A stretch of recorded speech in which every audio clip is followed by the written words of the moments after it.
निधी वळवल्यानंतर महायुतीतील नेत्यांमध्ये जुंपली. संजय शिरसाटांनी विचार करून बोलावं. हसन मुश्रीफांचे शिरसाटांना खडे बोल. शिवसेना राष्ट्रवादीनंतर आता भाजपच्या निशाण्यावर काँग्रेसला फोडा. काँग्रेस रिकामी करा. चंद्रशेखर बावनकुळेंचा भाजप पदाधिकाऱ्यांना कानमंत्र.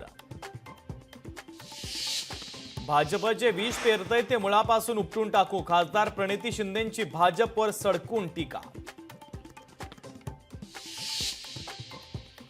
पुरंदरातील विमानतळासाठी होणाऱ्या सर्वेक्षणाला स्थानिकांचा विरोध. सर्वेक्षण तुर्तास थांबवल्याची चंद्रशेखर बावनकुळेंची माहिती.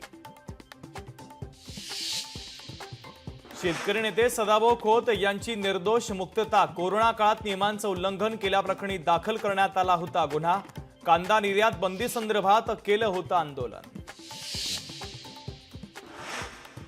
सिंधुदुर्गच्या दोडामार्गमधील अनधिकृत मदरशावर बुलडोझर. कारवाईत अवैध हत्यारं जप्त. 2 संशयित पोलिसांच्या ताब्यात.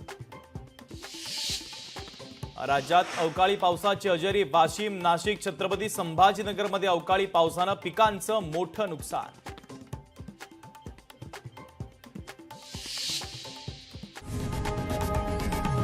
लोकशाही मराठी ऐका, पहा, जागरूक रहा.